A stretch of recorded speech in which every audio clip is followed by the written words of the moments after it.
Here's a question for you. Why on earth would a happy couple, on a serene sunny day by the river, suddenly find themselves pulling a soggy cardboard box to shore, one that a stranger had just tossed into the water? You might think it's just a random act of curiosity or a sense of civic duty, but what they discover inside this box could flip your idea of a peaceful small town and all that you consider normal completely upside down. Don't you find it unsettling that a seemingly ordinary man would do something so drastic, disposing of a package with such a horrifying secret?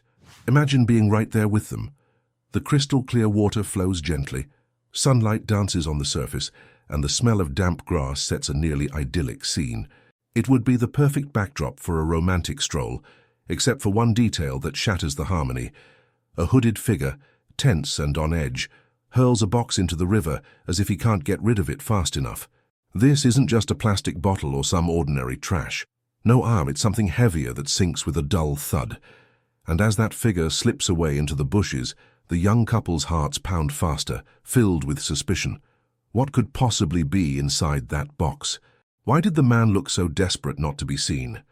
And above all, is it really worth hauling that mysterious package back to shore, risking the chance of uncovering a terrible truth or even putting themselves in danger? If you're here, you probably want answers. Perhaps, like the couple, your curiosity is too strong, and it won't rest until you discover what's inside that box and the secret it holds. But fair warning, what's about to surface from the river isn't just another everyday find. Brace yourself for a journey packed with twists, conflicts, and tough decisions. Stay with us because, over the course of this story, you'll see how the pursuit of truth can trigger profound changes, not just for those who chase it, but for an entire community. In the end, you too may find yourself questioning what's truly right or wrong, and who the real culprits or victims might be, ready to uncover what was hidden in that box and the shocking consequences that will come to light. Stick around. We have a long, riveting, and strikingly realistic story to share. Once you start, you won't be able to stop until the very last moment. Ryan had always been the adventurous type, never one to pass up a good mystery or ignore the slightest hint of intrigue. Elena, on the other hand, was more inclined to weigh the pros and cons before taking any action. Together, their personalities balanced each other out, blending curiosity with caution in equal measure. Standing on the mossy riverbank, they still couldn't shake off the image of that hooded stranger who had so quickly and furtively thrown a cardboard box into the water. They exchanged a look that spoke volumes. Neither of them said it out loud at first, but they both knew they wouldn't be able to walk away and pretend it never happened. Ryan, scanning the slow-moving current, noticed the box bobbing slightly below the surface. The current was gentle enough that the package hadn't drifted too far. His heart pounded with a mix of excitement and dread. "We can't just leave it there, right?" he finally said. Eleanor sighed, her eyes fixed on the floating shape. "No, we really can't," she agreed. She pulled the sleeves of her light jacket down over her hands, bracing herself for the chill of the river. I mean, what if it's evidence of something? Or what if there's a hurt animal inside? "We have to check." They could still see the man's silhouette in their minds, his anxious glance, the stiffness in his shoulders, the way he seemed so determined to get rid of that box. People didn't typically act that suspiciously unless they had good reason. That image spurred them into action. Ryan kicked off his shoes and cautiously waded in, moving slowly to avoid slipping on the slick stones beneath the water. Eleanor stood at the edge, ready to help pull the box out once he guided it to shore. The box wasn't heavy at first glance, and although the cardboard was soaked, it remained somewhat rigid. Water dripped from every corner as Ryan lifted it, and a musty smell wafted up. The smell was faint, but unpleasant, something stale and vaguely organic. His grip on the soggy material tightened as he carried it toward the riverbank. Elena bit her lip, worried about what they might find when they opened it. They set the box down carefully on a patch of grass. Both of them stood there, hearts pounding in their chests as they stared at the dripping cardboard.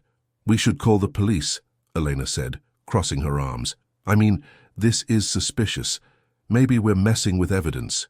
Ryan swallowed hard, considering her words. "Maybe. But by the time they get here, if it's something alive in there, it might be too late." He paused and gave her a searching look. "Let's at least see what's inside first. We can call the cops right after. No matter what we find. Elena hesitated, glancing at the box as water pooled around its base. The couple knelt down together, the world around them seemingly hushed by the weight of the moment. The birds that had been chirping only minutes before now seemed distant, like background noise they could barely register. With trembling hands, Ryan carefully peeled back the top flaps of the cardboard, wincing each time the wet paper ripped. Elena felt her pulse quicken.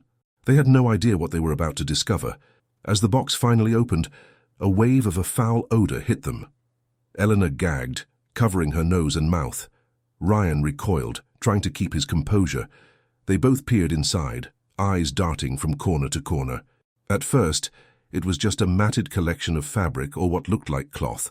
The smell, however, was too pungent to be just damp rags. Slowly, Ryan and Eleanor realized what they were seeing. A bundle of something that shouldn't have been left in a river. It was too large and too irregular to be a mere piece of clothing. The bottom of the box was soaked in a dark, slimy substance that clung to the cardboard. Ryan's stomach churned.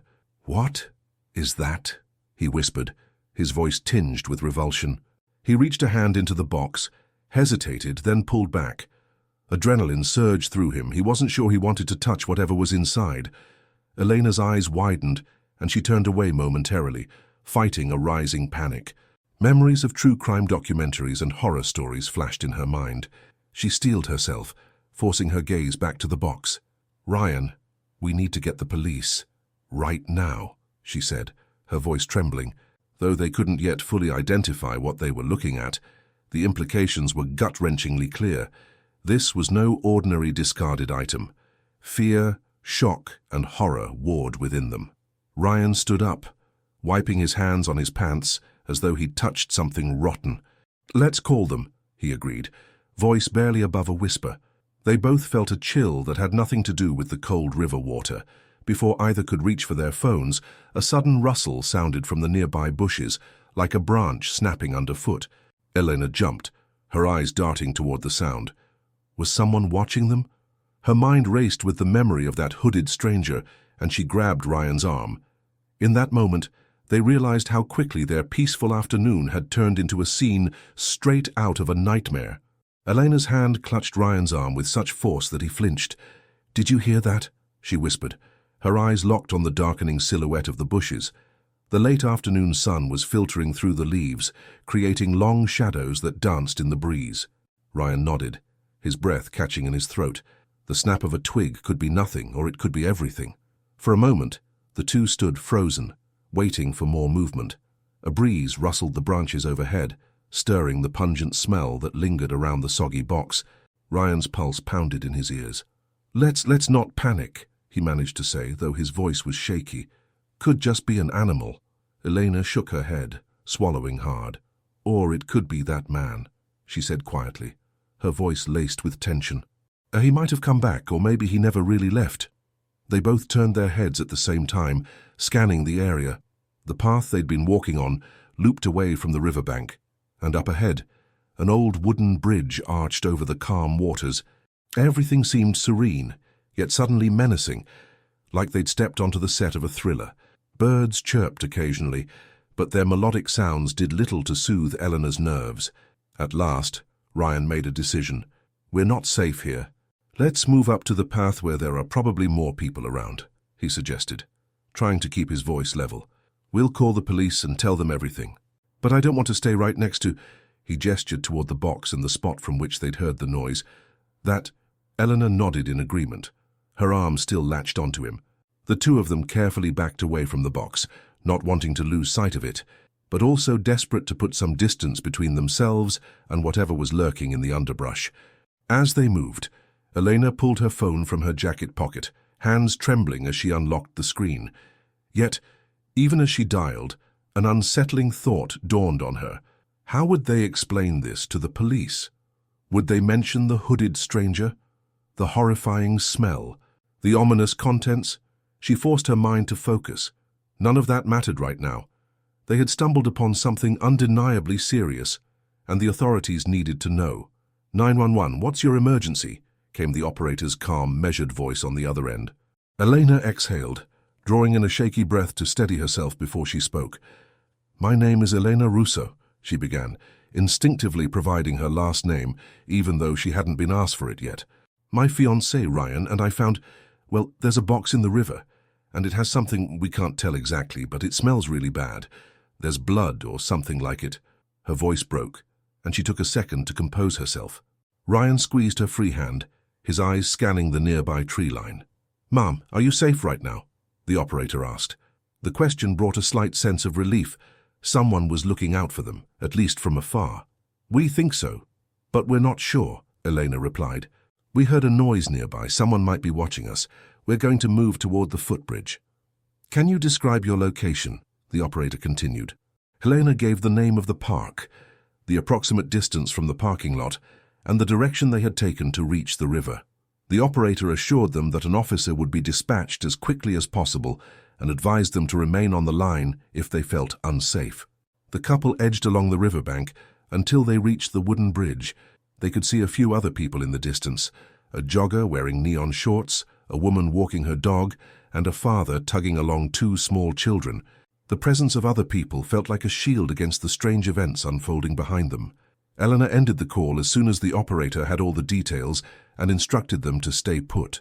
She tried to slow her breathing, leaning against the bridge's wooden railing. "What do we do until they get here?" she asked, glancing at Ryan. Her voice still carried a tremor, but there was a note of determination underneath. Ryan exhaled, running a hand through his hair. "We wait, and we watch." His eyes flicked over to where the box lay on the grass. The idea that they'd just leave it there, unguarded, felt wrong. "One of us should keep an eye on it, though, to make sure nobody comes back to move it or destroy it." He paused, unsure if that was a sensible plan. "But I also don't want us getting cornered if that guy shows up again." Eleanor considered this, biting her lip. If the police are on their way, maybe we don't need to babysit the thing. The officer should be able to track down the exact spot once he gets here. She knew Ryan's protective instincts were kicking in, but self-preservation was just as important. "Maybe you're right," he conceded. "Let's just keep it in our line of sight from the bridge. That way, if someone tries to grab it, we can at least shout or make a scene." They settled on that plan, leaning on the railing in silence for a few moments, the tension coiled in their muscles. Despite the mild weather, Elena felt a cold sweat on her forehead. She chanced another look toward the box, noting how incongruous it seemed. This plain, wet cardboard container in such a tranquil setting, holding a secret no one should ever have to unearth. Occasionally, a couple of joggers passed or a bicyclist zoomed by, but nobody seemed to notice the couple's clear distress. It was as though they were operating in a parallel world, one foot in the ordinary day-to-day bustle of the park, and the other in a darker reality. The minutes felt like hours as they waited for the sound of sirens or the sight of uniformed officers. In the distance, Elena finally heard the faint wail of a siren. She exchanged a look with Ryan, relief, dread, and adrenaline mixing in equal parts. Whatever was in that box was about to become the center of a police investigation, and they were the ones who had unleashed that chain of events. There was no going back to the life they had that morning, a life unburdened by gruesome discoveries and eerie strangers. Inwardly, Elena braced herself. This was only the beginning. The sirens grew louder, and soon 2 police cars rolled up, their lights flashing in bright blues and reds against the lush greenery of the park. Ryan and Elena felt a surge of relief, tempered by apprehension. This was the moment they had been simultaneously dreading and anticipating. The authorities would take over, but it also meant facing the harsh reality of what they had discovered.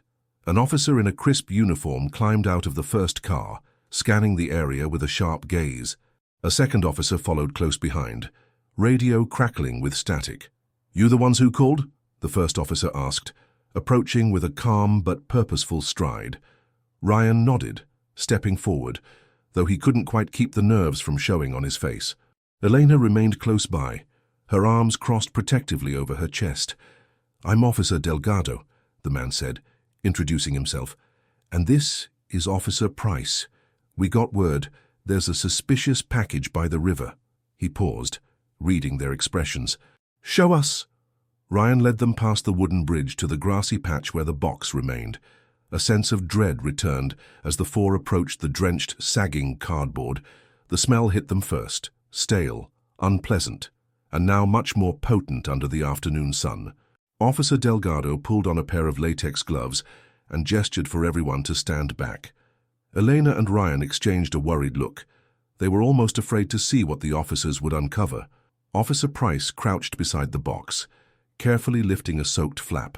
He made a face but said nothing. Delgado leaned in, his nose wrinkling slightly as he peered inside. Both officers wore practiced stoicism, but there was a brief flicker in Delgado's eyes, a flicker of shock or alarm. He glanced at Ryan and Elena. "Have either of you touched anything inside?" Ryan shook his head. "No, just the cardboard when we first pulled it out. We, did peek in, but we didn't move anything around." Elena swallowed hard, recalling the moment she'd caught a glimpse of what was inside. "It looked like it could be—" She started, but she couldn't finish the sentence. She didn't want to say it out loud. Officer Delgado nodded grimly. "I need you both to remain calm and answer some questions," he said evenly. "But first, let's secure the area." He reached for his radio, issuing a quick set of instructions for backup and a crime scene unit. Then, turning back to them, he said, "This could be a crime scene, so we'll treat it as such." Officer Price stood up, his face set in a serious expression. "We'll have to cordon off the area." "You said you saw someone throwing the box in the river. Did you get a look at him?" Elena glanced at Ryan, who stepped forward. "Yes, briefly. He wore a hooded sweatshirt, dark color, maybe black or navy. Couldn't see his face well. He seemed tall, probably around 6 feet, but that's just an estimate. We didn't see a vehicle or anything." Price scribbled in a small notepad. Delgado then asked if anyone else was around when they found the box. Ryan shook his head. "No, just us. Then we saw the hooded man leave. We pulled it out to see what it was and called you."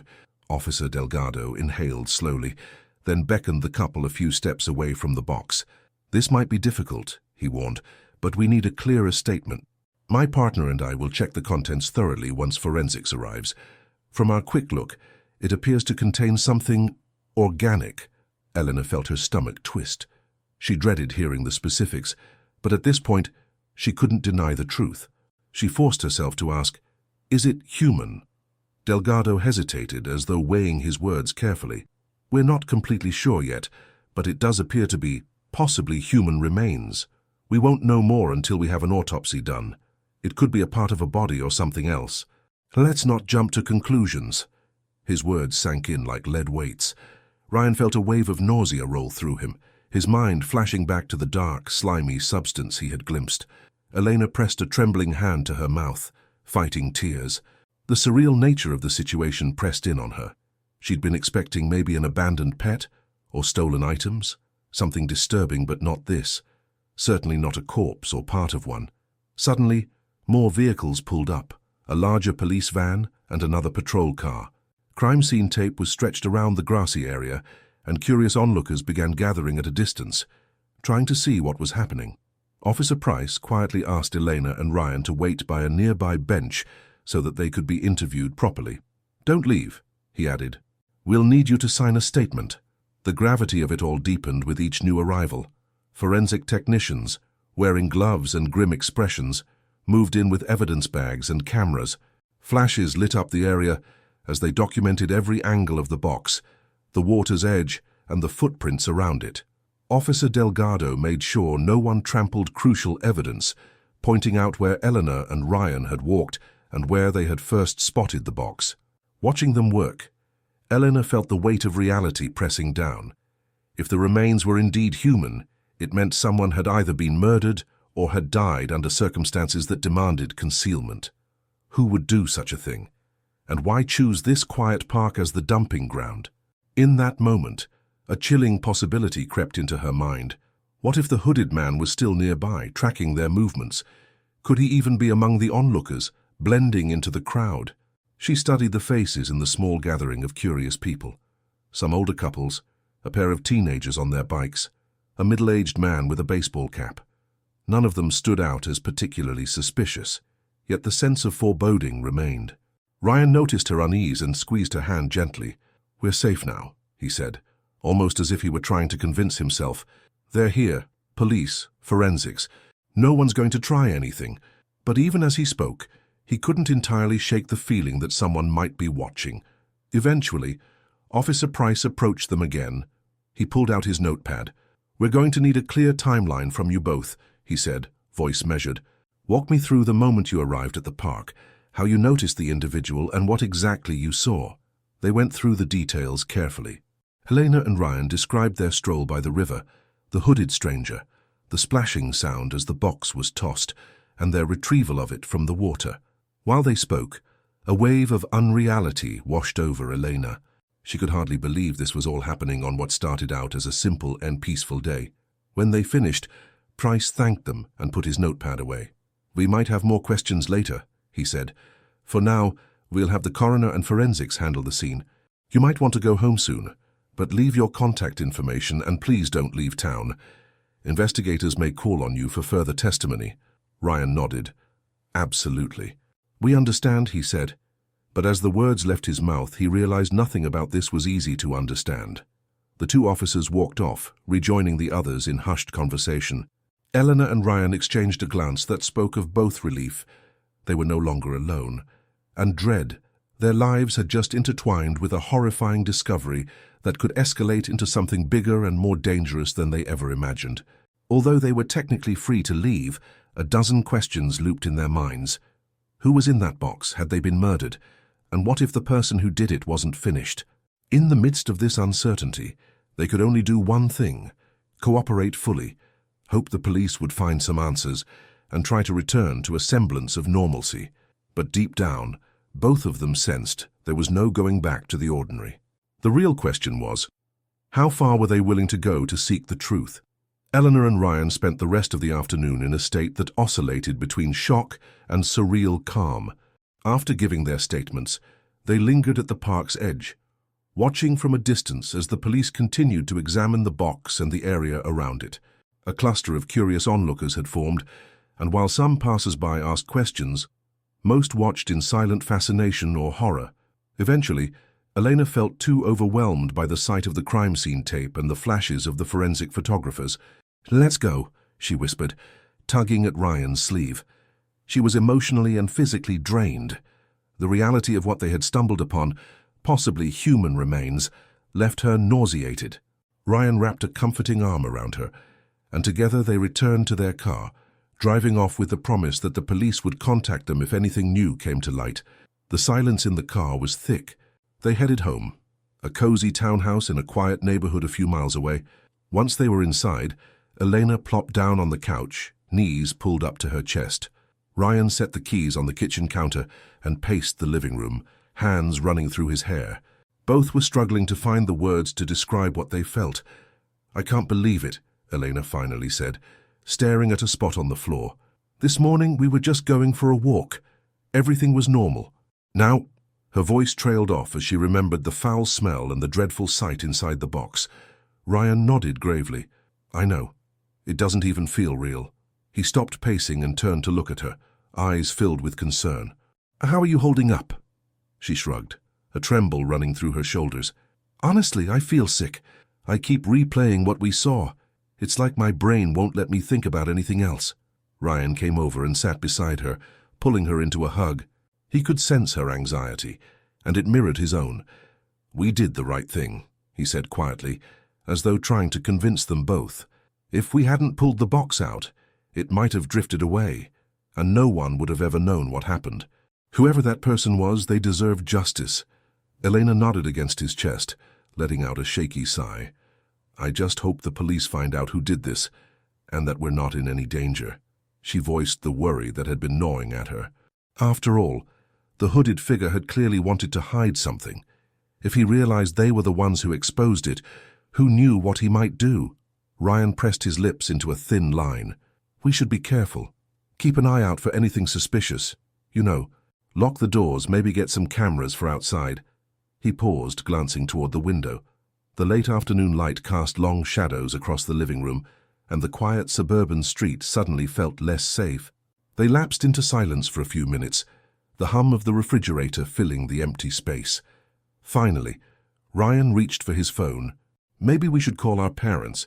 Just let them know we're okay in case they see something on the news." The story was bound to break locally, and the last thing they wanted was for family members to learn about it from a sensationalized headline. Elena agreed, though the thought of recounting the incident even briefly made her stomach churn. As Ryan called his father, Elena slipped into the kitchen to make tea. The simple act of boiling water and choosing tea bags felt strangely grounding. She needed some semblance of normalcy. Over the next few hours, they tried to distract themselves. They turned on the TV, flipping through channels, but every program seemed too trivial or too intense. Eleanor couldn't focus on a plot, when her mind was still spinning with questions about the victim, the stranger, and the possibility that what they found wasn't the end of the story, just the beginning. Later that evening, the phone rang, interrupting the uneasy quiet. Eleanor's heart skipped a beat. She hurried over to the end table, glancing at the caller ID. "It's Officer Delgado," she said, looking up at Ryan. He turned off the TV, and they both leaned in as she answered. "Hello," Eleanor said, her voice tight. "Eleanor, it's Officer Delgado," came the familiar, steady voice. "I wanted to let you and Ryan know we've confirmed the remains are human. The coroner's office is still working on an ID. We'll need you both to come down to the station tomorrow morning to provide more detailed statements.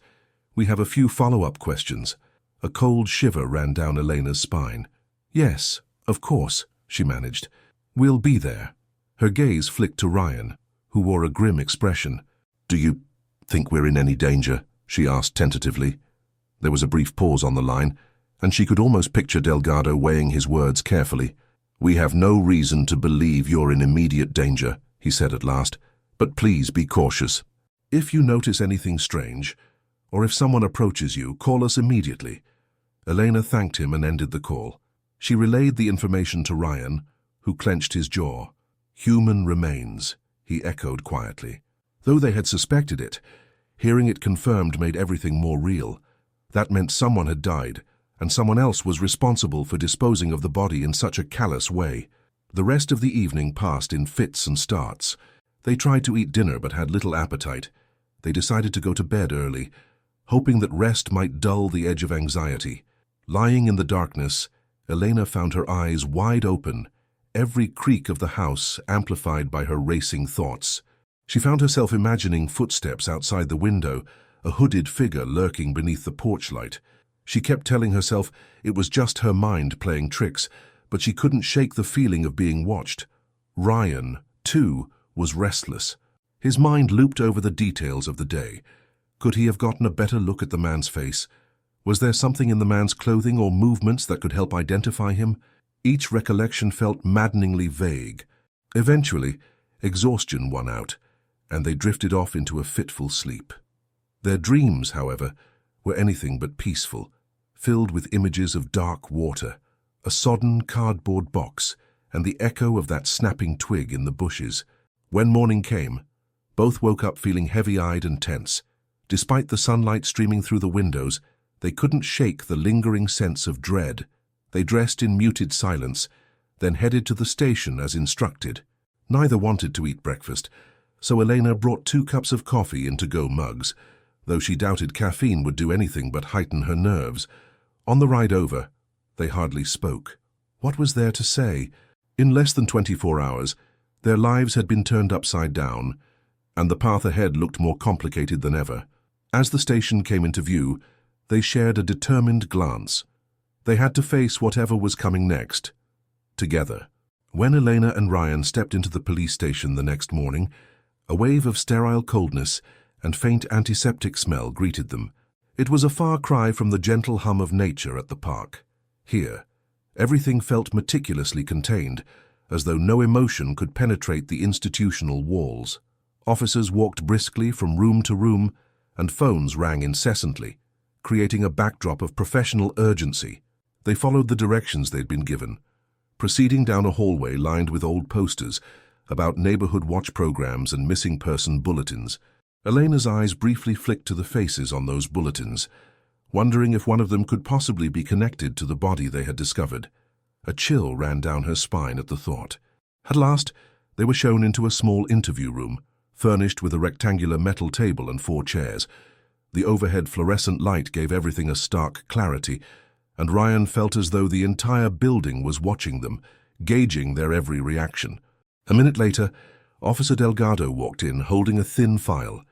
He offered a polite but tight-lipped smile and motioned for them to sit.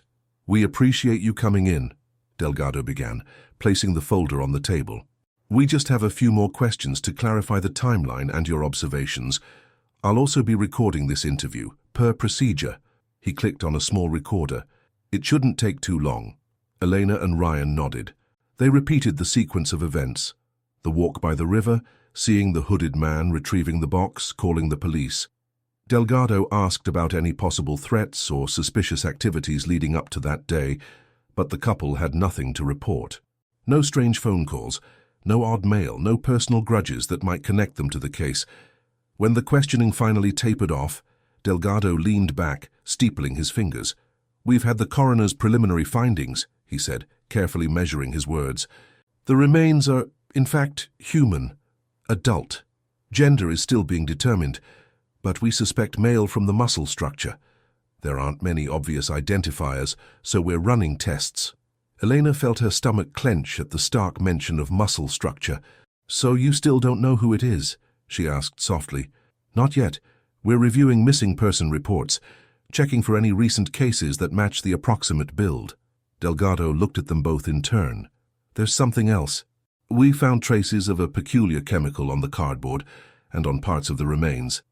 It's not common. Some kind of preservative compound. Our lab is analyzing it." Ryan exchanged a glance with Eleanor. "Preservative? Like embalming fluid or something?" Delgado shrugged. "Could be, or something similar. It might indicate a more elaborate attempt at concealment. We won't know for sure until the lab results come back." He paused, letting the gravity of his words sink in. "Sometimes, people use chemicals to mask decomposition or make identification harder. We just don't see it very often in a small town like ours." A strange tension settled in the room. Elena couldn't help but picture the hooded figure meticulously planning how to dump the remains. If he or she had gone to such lengths, what else might they be capable of? At that moment, another officer poked her head into the doorway. "Sir, there's someone at the front desk." A reporter, asking about the river case. Her eyes flicked uneasily to Elena and Ryan. Delgado sighed and stood up. "All right, I'll handle that in a moment. Meanwhile, you two, don't be alarmed if the media tries to contact you. This sort of story tends to attract attention. Our best advice is to direct them to us. Don't engage if you're uncomfortable." Elena's jaw tensed. The last thing she needed was a horde of reporters turning their personal tragedy into a headline. She glanced at Ryan, who seemed equally uneasy. "We understand," she said, standing as Delgado motioned them to follow him out. "We definitely don't want to talk to anyone about this until you finish your investigation." As they stepped into the hallway, Delgado added, "One more thing.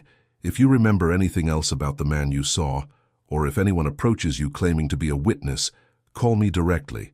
Even small details might help." He handed them each a card with his direct number.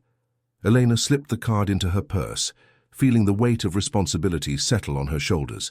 It was as though, in discovering the remains, they had unwittingly become part of the puzzle, and perhaps, to some unknown person, even a threat.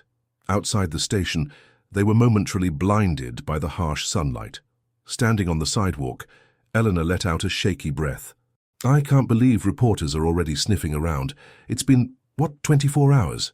Ryan rubbed a hand over his face. "People love a shocking story. But God, I don't want us to become the center of some media circus." He looked over his shoulder, half expecting a camera crew to jump out. Thankfully, nobody was waiting for them just yet. They walked back to their car in tense silence. Once they were inside, Eleanor rested her head against the seat, eyes closed.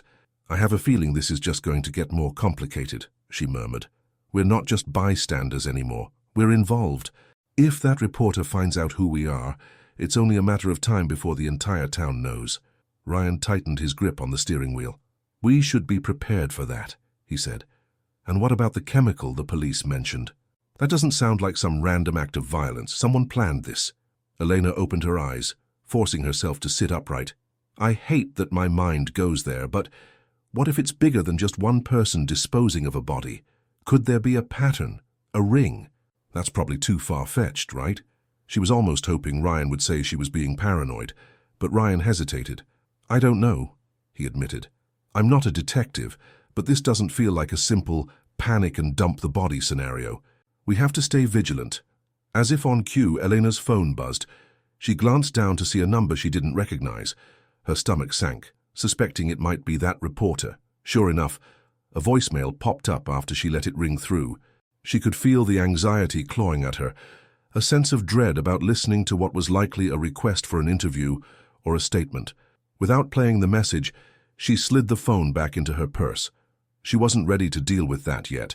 They pulled out of the station's lot and merged into traffic. Every so often, Elena caught Ryan checking the rearview mirror. On a normal day, that might have meant nothing. But now she wondered if he was scanning for a tail, someone tracking them after all this publicity.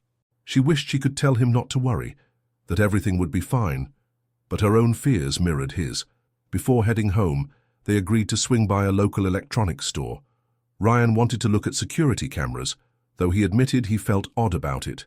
Installing cameras felt like acknowledging that their normal safe routine was gone, possibly for good.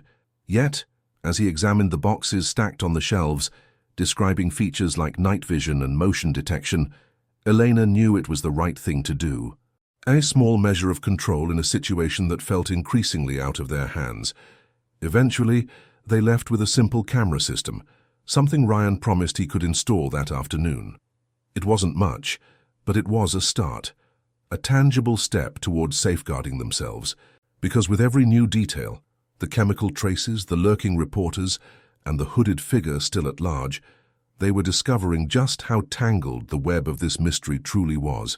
When Elena and Ryan stepped into the police station the next morning, a wave of sterile coldness and faint antiseptic smell greeted them. It was a far cry from the gentle hum of nature at the park. Here, everything felt meticulously contained, as though no emotion could penetrate the institutional walls. Officers walked briskly from room to room, and phones rang incessantly, creating a backdrop of professional urgency. They followed the directions they'd been given, proceeding down a hallway lined with old posters about neighborhood watch programs and missing person bulletins. Elena's eyes briefly flicked to the faces on those bulletins, wondering if one of them could possibly be connected to the body they had discovered. A chill ran down her spine at the thought. At last, they were shown into a small interview room, furnished with a rectangular metal table and 4 chairs. The overhead fluorescent light gave everything a stark clarity, and Ryan felt as though the entire building was watching them, gauging their every reaction. A minute later, Officer Delgado walked in holding a thin file. He offered a polite but tight-lipped smile and motioned for them to sit. "We appreciate you coming in," Delgado began, placing the folder on the table. "We just have a few more questions to clarify the timeline and your observations. I'll also be recording this interview, per procedure." He clicked on a small recorder. "It shouldn't take too long." Elena and Ryan nodded. They repeated the sequence of events, the walk by the river, seeing the hooded man, retrieving the box, calling the police. Delgado asked about any possible threats or suspicious activities leading up to that day, but the couple had nothing to report. No strange phone calls, no odd mail, no personal grudges that might connect them to the case. When the questioning finally tapered off, Delgado leaned back, steepling his fingers. "We've had the coroner's preliminary findings," he said, carefully measuring his words. "The remains are, in fact, human, adult. Gender is still being determined, but we suspect male from the muscle structure. There aren't many obvious identifiers, so we're running tests." Elena felt her stomach clench at the stark mention of muscle structure. "So you still don't know who it is?" she asked softly. "Not yet. We're reviewing missing person reports, checking for any recent cases that match the approximate build." Delgado looked at them both in turn. "There's something else. We found traces of a peculiar chemical on the cardboard and on parts of the remains. It's not common. Some kind of preservative compound. Our lab is analyzing it." Ryan exchanged a glance with Elena. "Preservative? Like embalming fluid or something?" Delgado shrugged. "Could be, or something similar. It might indicate a more elaborate attempt at concealment. We won't know for sure until the lab results come back." He paused, letting the gravity of his words sink in. "Sometimes, people use chemicals to mask decomposition or make identification harder. We just don't see it very often in a small town like ours." A strange tension settled in the room, Elena couldn't help but picture the hooded figure meticulously planning how to dump the remains. If he or she had gone to such lengths, what else might they be capable of? At that moment, another officer poked her head into the doorway. "Sir, there's someone at the front desk. A reporter, asking about the river case." Her eyes flicked uneasily to Elena and Ryan. Delgado sighed and stood up. "All right, I'll handle that in a moment. Meanwhile, you two, don't be alarmed if the media tries to contact you. This sort of story tends to attract attention. Our best advice is to direct them to us. Don't engage if you're uncomfortable." Eleanor's jaw tensed. The last thing she needed was a horde of reporters turning their personal tragedy into a headline. She glanced at Ryan, who seemed equally uneasy. "We understand," she said, standing as Delgado motioned them to follow him out. "We definitely don't want to talk to anyone about this until you finish your investigation." As they stepped into the hallway, Delgado added, "One more thing. If you remember anything else about the man you saw, or if anyone approaches you claiming to be a witness, call me directly. Even small details might help." He handed them each a card with his direct number. Elena slipped the card into her purse, feeling the weight of responsibility settle on her shoulders. It was as though, in discovering the remains, they had unwittingly become part of the puzzle, and perhaps, to some unknown person, even a threat. Outside the station, they were momentarily blinded by the harsh sunlight.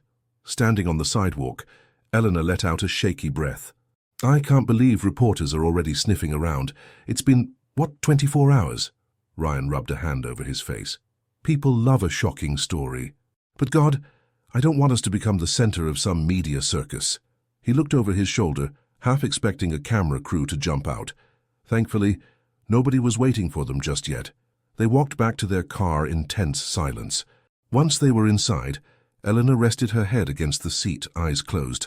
"I have a feeling this is just going to get more complicated," she murmured. "We're not just bystanders anymore. We're involved. If that reporter finds out who we are, it's only a matter of time before the entire town knows." Ryan tightened his grip on the steering wheel. "We should be prepared for that," he said. "And what about the chemical the police mentioned? That doesn't sound like some random act of violence. Someone planned this." Elena opened her eyes, forcing herself to sit upright. "I hate that my mind goes there, but what if it's bigger than just one person disposing of a body? Could there be a pattern? A ring? That's probably too far-fetched, right?" She was almost hoping Ryan would say she was being paranoid, but Ryan hesitated. "I don't know," he admitted. "I'm not a detective, but this doesn't feel like a simple panic and dump the body scenario. We have to stay vigilant." As if on cue, Elena's phone buzzed. She glanced down to see a number she didn't recognize. Her stomach sank, suspecting it might be that reporter. Sure enough, a voicemail popped up after she let it ring through. She could feel the anxiety clawing at her, a sense of dread about listening to what was likely a request for an interview or a statement. Without playing the message, she slid the phone back into her purse. She wasn't ready to deal with that yet. They pulled out of the station's lot and merged into traffic. Every so often, Elena caught Ryan checking the rearview mirror. On a normal day, that might have meant nothing. But now she wondered if he was scanning for a tail, someone tracking them after all this publicity. She wished she could tell him not to worry, that everything would be fine. But her own fears mirrored his. Before heading home, they agreed to swing by a local electronics store. Ryan wanted to look at security cameras, though he admitted he felt odd about it. Installing cameras felt like acknowledging that their normal safe routine was gone, possibly for good. Yet, as he examined the boxes stacked on the shelves, describing features like night vision and motion detection, Elena knew it was the right thing to do. A small measure of control in a situation that felt increasingly out of their hands. Eventually, they left with a simple camera system, something Ryan promised he could install that afternoon. It wasn't much, but it was a start, a tangible step towards safeguarding themselves, because with every new detail, the chemical traces, the lurking reporters, and the hooded figure still at large, they were discovering just how tangled the web of this mystery truly was. Ryan knelt in front of the door, carefully threading the wiring for the new security camera through a small hole he'd drilled into the wooden frame. Outside, an overcast sky threatened rain, and it lent a heavy gloom to the afternoon. Elena hovered behind him, anxiously twisting her hands. The installation was a practical step, maybe even essential, but it also made their worries feel permanent, etched into the structure of their home. "There," Ryan said, standing up and brushing off his jeans. "That should cover most of the front yard. I'll set up the second camera in the backyard." He hesitated, glancing at Elena. "Do you think this is overkill?" She managed a weak smile. "I don't think so. I wish we didn't have to do this, but—" Her gaze trailed off, drifting to the quiet street beyond their driveway. A single car passed, and she tensed involuntarily, half expecting it to slow down for a nosy journalist or, worse, the mysterious hooded stranger. Ryan noticed her reaction. "Elena," he said gently, "you've been on edge ever since we left the station." He placed a hand on her shoulder. "Why don't you head inside? I'll finish up out here." She opened her mouth to protest, but then saw the concern etched on his face. Truth be told, the constant vigilance was wearing her down. "All right," she conceded. "I'll make some lunch." It was a small attempt at normalcy, but as she walked inside, the house felt different, anxiety lurking in every corner. A few minutes later, Ryan came in from the backyard, toolkit in hand. He set it down and joined Elena at the kitchen table, where she had laid out a couple of sandwiches. The hum of the new security system emanated softly from the living room, a constant reminder of why it was there. They tried to eat, but their appetites were minimal at best. Mid-bite, Elena's phone chimed. She stiffened, setting her sandwich down. Ryan watched her expression shift into guarded apprehension. The unread notification on her screen was from a local news website. Their phone must have flagged her interest in the story. She swallowed hard before tapping the message. The article's headline jumped out at her. "Human remains found in Riverside Park. Police investigate possible foul play." Her eyes scanned the lines describing how a pair of local residents had made the grisly discovery. Their names weren't mentioned, but how long before someone figured it out? Ryan leaned over. "You okay?" he asked quietly, noticing her pale face.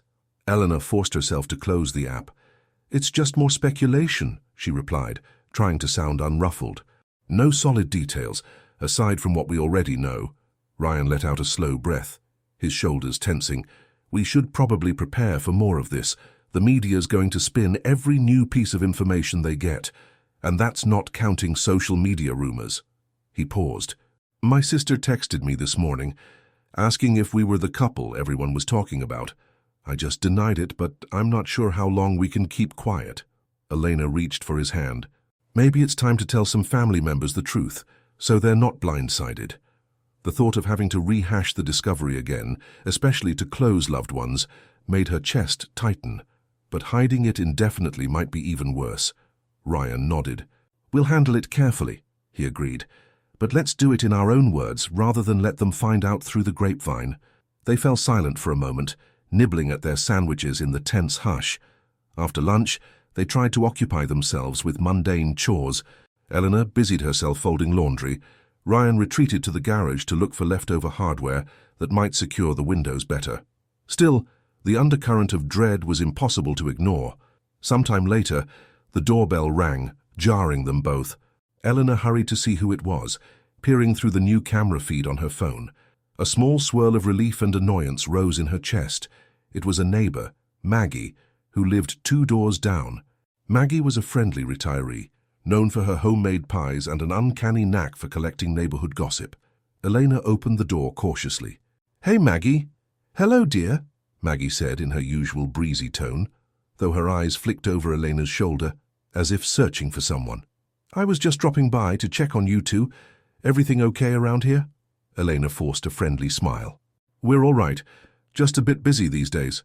She glanced at Maggie's hands, half expecting a freshly baked treat, but the older woman's arms were crossed.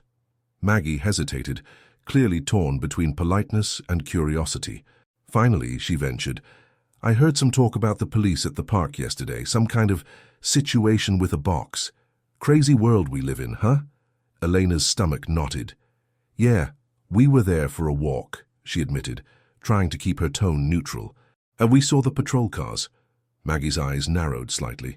"Well, be careful. You never know who's wandering around nowadays. I saw a news report. Something about remains." Her face shifted to barely masked alarm. "Did you see anything like that?" Elena felt her heart hammering.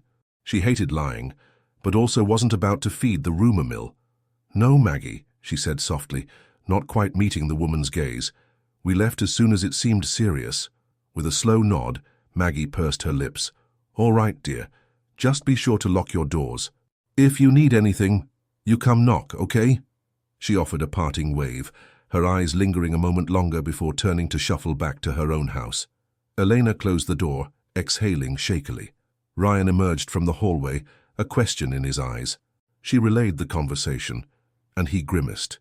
"We'll have to be prepared for more visits like that," he said. "People are bound to speculate." Early evening brought a drizzle of rain that tapped against the windows. As darkness fell, the newly installed cameras switched to night vision, casting the yard in ghostly monochrome on the monitor. Ryan and Elena sat on the couch, attempting to watch a movie, but neither could concentrate. Their phones remained within arm's reach, volume turned on high, in case Officer Delgado or someone else from the department called. Halfway through the movie, Ryan paused it. "You know," he began quietly, "I can't stop thinking about that chemical Delgado mentioned. If the killer went to such lengths, it implies some kind of method, planning." He paused, searching Elena's face. "Part of me wants to dig deeper, find out more. But is that insane?" Elena studied him for a moment. She'd been battling her own impulses. Half of her wanted to bury her head in the sand, while another part felt a gnawing need to uncover the truth. "It might be dangerous," she said slowly. "We could step on the police's toes, or worse, draw attention from the person responsible. But I feel the same pull. I can't stop thinking that we saw him that day. There has to be something else we can remember that might help identify him." They both glanced at the camera monitor. Nothing but drizzling rain on an empty street. Yet, a shared anxiety thrummed between them. If the killer discovered they were potential witnesses, might that make them targets? The moral and emotional dilemmas felt suffocating. They were caught between a responsibility to find justice for the unknown victim and the instinct to protect themselves. Eventually, Elena spoke softly. "Let's not do anything rash without talking to the police first. But maybe we can ask around, quietly. Maybe we can talk to some park regulars or check if anyone saw the man that morning. We'll keep it discreet." Ryan nodded, relief and trepidation mingling in his eyes. "All right, we'll be careful. And if we see or learn anything suspicious, we contact Delgado immediately." In the background, the rain picked up pace, tapping on the roof like an unspoken warning. Outside, streetlights glowed in a hazy shimmer. Inside, the tension in the living room was palpable. Two people torn between their desire for truth and their fear of what that truth could bring. For the moment, they found solace in each other's presence, though deep down both suspected their silent agreement to ask around was merely the first step toward confronting something far darker than they ever anticipated. In the week following their grim discovery, life for Elena and Ryan took on an uneasy rhythm.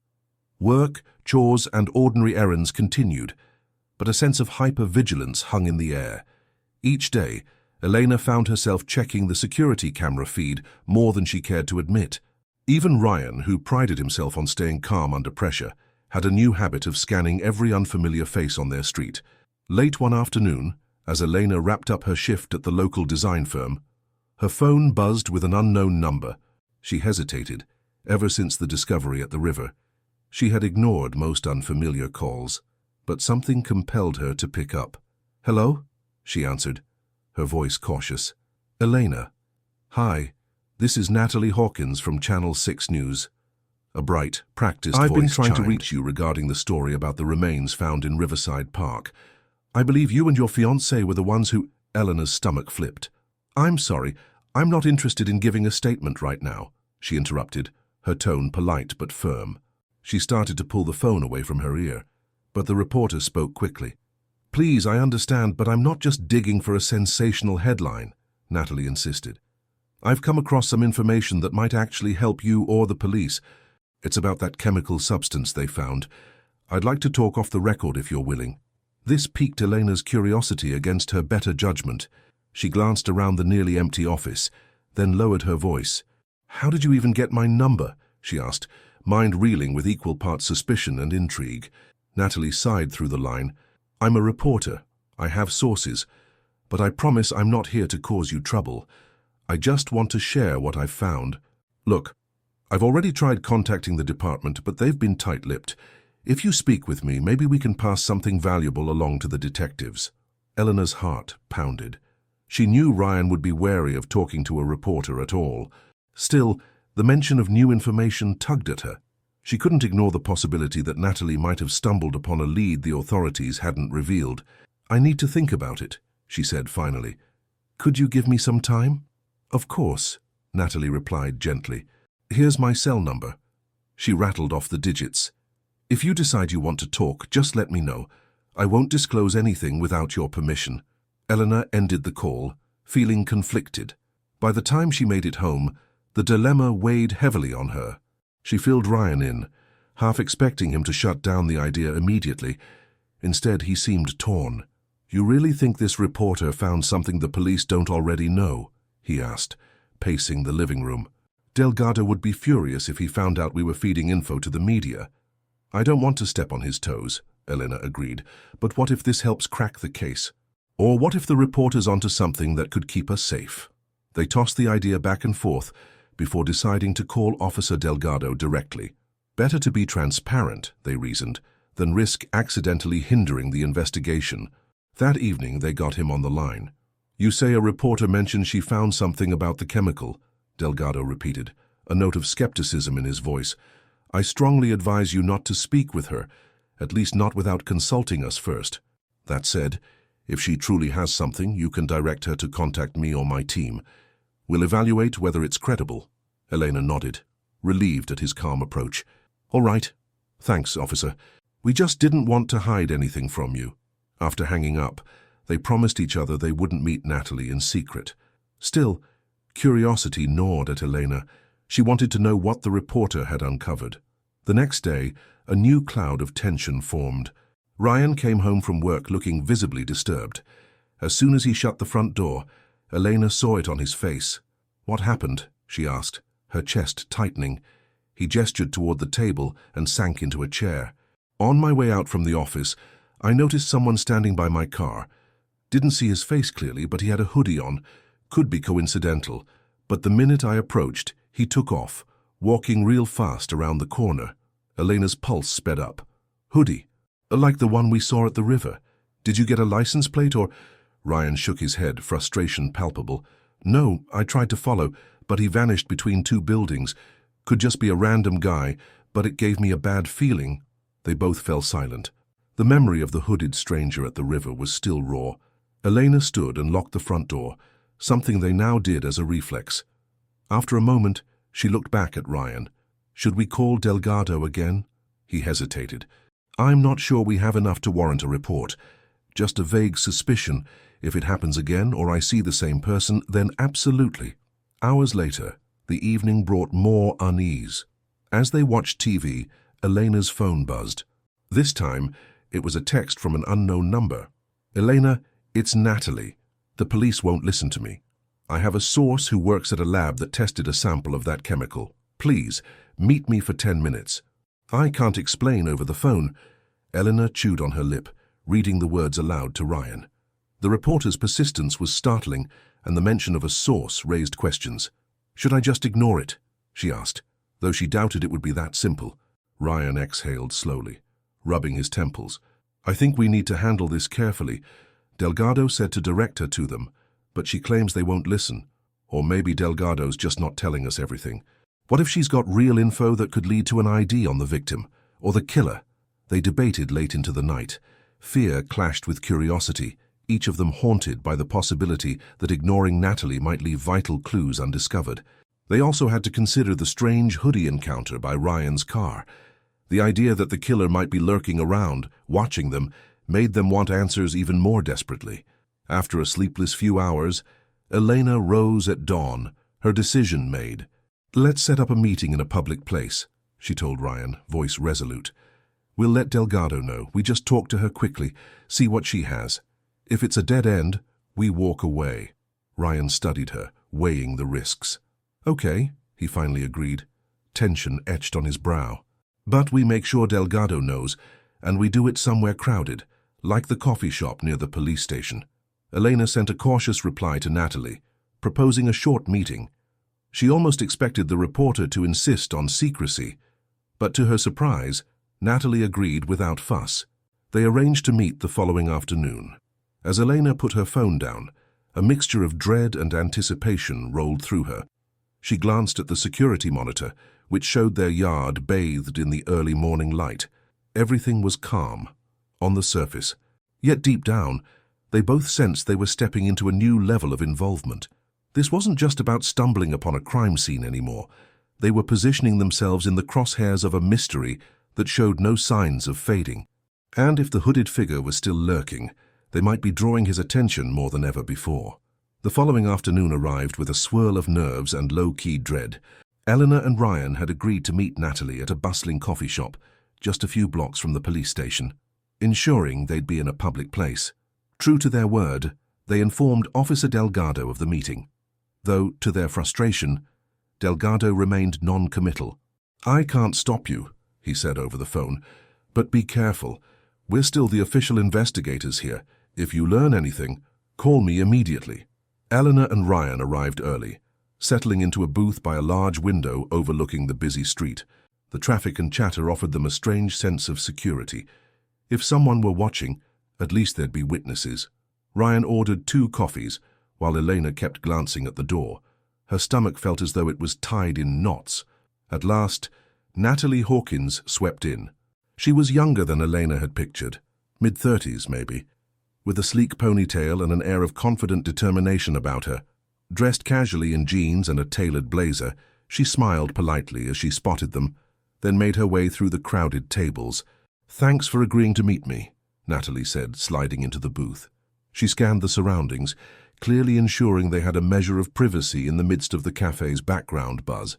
"And for letting the police know," she added, her tone indicating she wasn't entirely thrilled about it, but understood why they did it. Ryan leaned forward, arms resting on the table. "You said you had something about the chemical found on the remains." Natalie nodded. "Yes, I have a contact, someone in a private lab who sometimes helps local law enforcement in specialized testing. They recognized the compound on the cardboard. It's a preservative commonly used in taxidermy, but in combination with certain other chemicals. My source said it's extremely rare to use it on a human body. Usually, you'd only see it in a case where someone was trying to prevent decomposition for a very specific reason." Elena's mind flicked back to the coroner's preliminary findings. "Officer Delgado mentioned a preservative, but we didn't realize it was something so specialized. Why would someone preserve a body that way?" Natalie pursed her lips. "My contact speculated it could be a twisted attempt to obscure time of death. Or maybe the person who did this had plans to move the body repeatedly. I know it sounds grotesque, but criminals sometimes use advanced methods to reduce odor or slow decay." Ryan exchanged a queasy glance with Elena. "That suggests the killer isn't just some amateur acting on impulse," he said quietly. "They must have resources or knowledge." "That's what I'm thinking," Natalie agreed. She pulled out a small notebook from her bag. "Now, I did some additional digging. There's a local taxidermy supply company, Marlene's Specialty Supplies, operating about 30 minutes from here. They stock that exact chemical combination." Elena's heart thumped uncomfortably. "Does your source know if the police have looked into that company yet?" Natalie shrugged. "They may have. My contact says the police haven't officially requested any records, but that could be because everything is still in preliminary stages." She leaned closer, lowering her voice. "Look, I know you're in a difficult position, but I thought you should have this information. It might help you understand the seriousness of what you've stumbled into." Ryan blew out a breath, eyeing the notes in Natalie's open notebook. "We'll definitely tell Delgado," he said. "Thank you for sharing this. But why come to us? Couldn't you just email the detective directly?" Natalie gave him a wry smile. "I tried. They've been stonewalling me, probably to keep the investigation under wraps. I understand that. But I also think they're understaffed and might not chase every lead as quickly as they'd like. Look, I'm not trying to meddle. I genuinely want to see this solved. And let's be honest, you two are at the heart of it." Elena glanced out the window, watching a steady stream of pedestrians pass by. A question had been burning in her mind since Natalie mentioned the taxidermy angle. "Do you think the victim was collected or experimented on before being discarded? That's such a horrifying thought, but everything about this points to a calculated effort. Natalie frowned. I don't want to speculate too much. That's the worst-case scenario. But it definitely wasn't a simple crime of passion where the perpetrator panicked. This is methodical, and that's why I'm worried for you both. Whoever did this must realize that box was found by you. A chill settled over the table. Ryan's jaw tightened.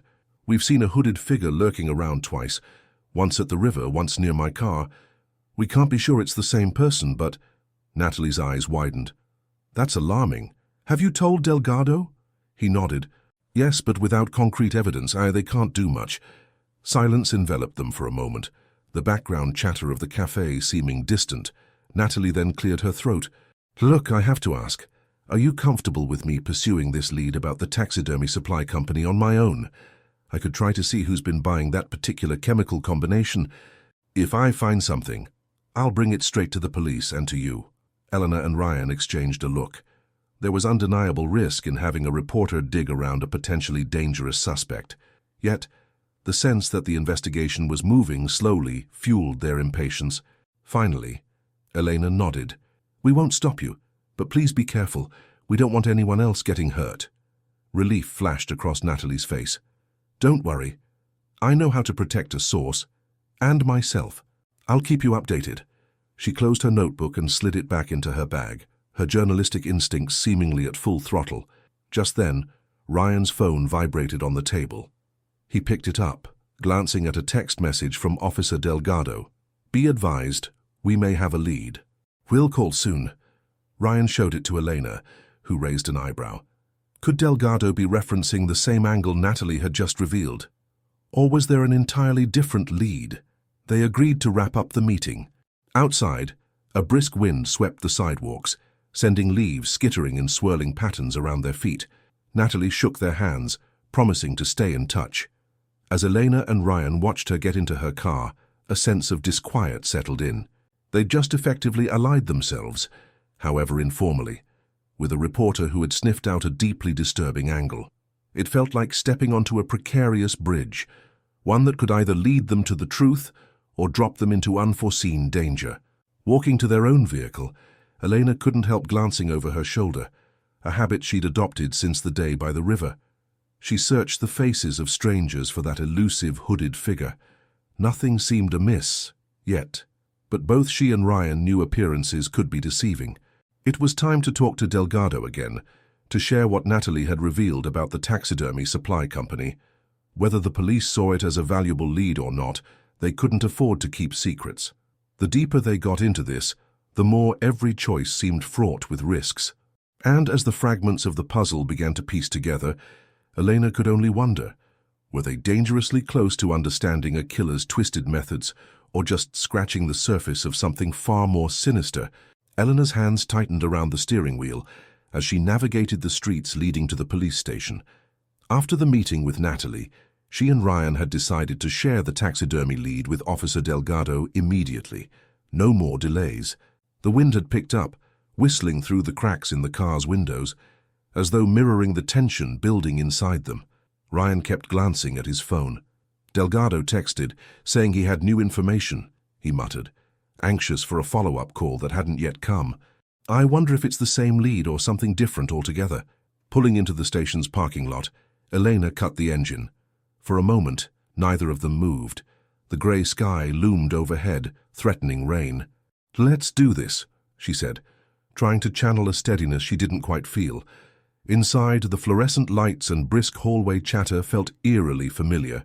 An officer at the front desk recognized them, nodding sympathetically as he directed them to a small conference room rather than Delgado's usual interview space.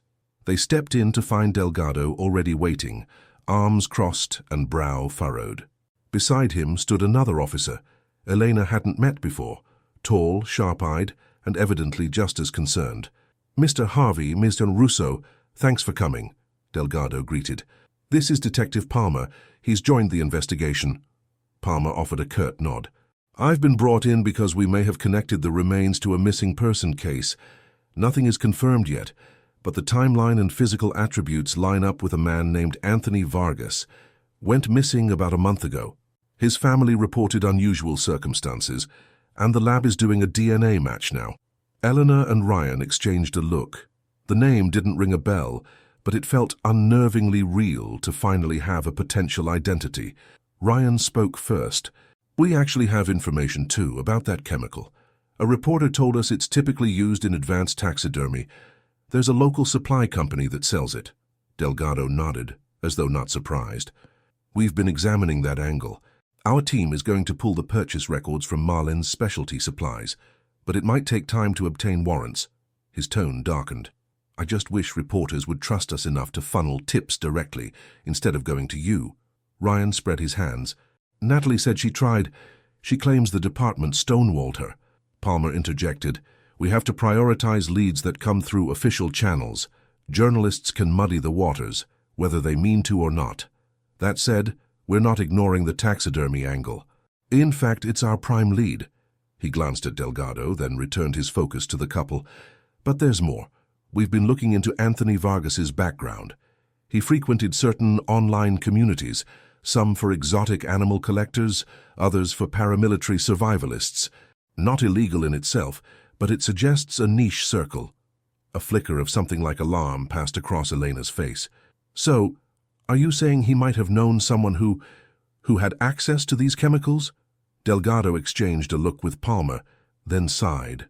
We can't confirm that yet, but if Vargas was involved with people who handled taxidermy or specialized supplies, it might explain how someone got hold of that preservative. Ryan leaned forward, voice tense. How does this help you find the killer? Do you have suspects? Palmer gave a tight-lipped smile. We're working with digital forensics now, tracing Vargas's emails, online orders, and any local acquaintances. We're also reviewing camera footage around Marlene's specialty supplies, if they have any. A knot formed in Elena's stomach. She couldn't shake the feeling that time was running out, especially with the hooded stranger still unaccounted for. Listen, we've both had some unsettling encounters, she said. Someone in a hoodie around my fiancé's car, and possibly the same person lurking near our house. We're worried. Delgado's expression hardened. You should be. We advise caution. Keep your security systems running and stay in contact with us if anything suspicious happens. They discussed the details of these sightings. Palmer took notes, pressing for specifics.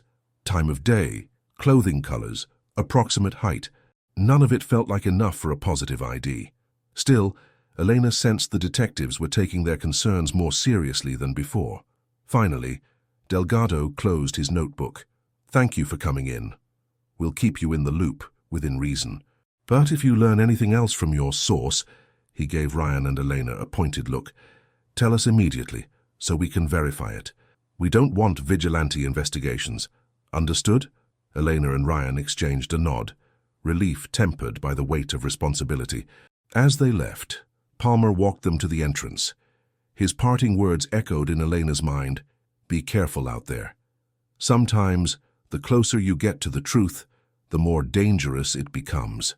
That night, the atmosphere in their townhouse was thick with apprehension.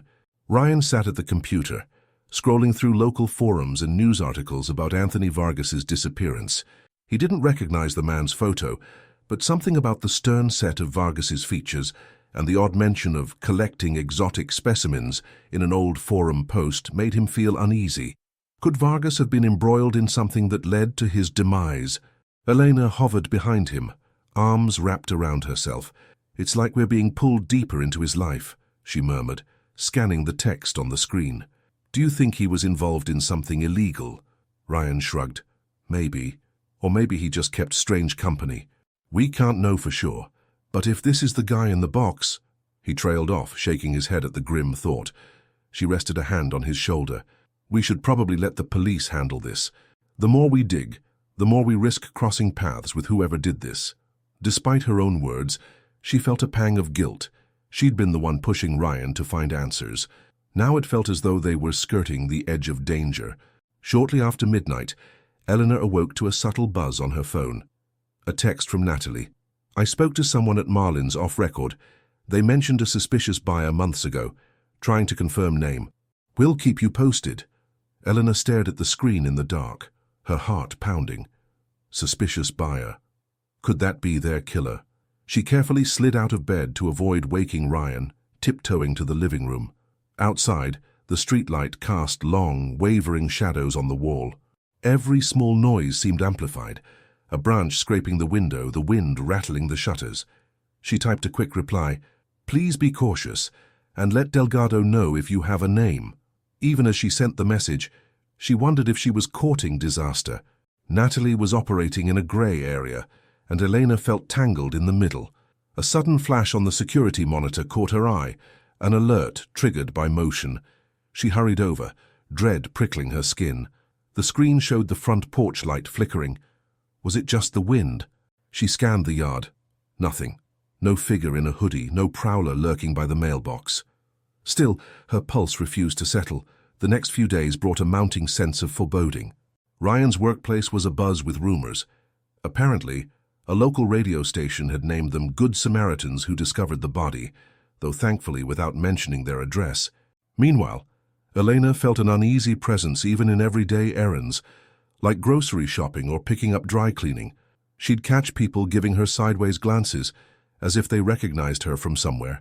Every ring of the doorbell or unknown number calling her phone made her heart leap. Then, an unexpected phone call came one late afternoon. Detective Palmer. His tone crackled with urgency. "We got a DNA match, confirming it's Anthony Vargas. We found connections linking him to multiple individuals with possible motives. One of them has a record involving illegal animal trade and the use of specialized chemicals.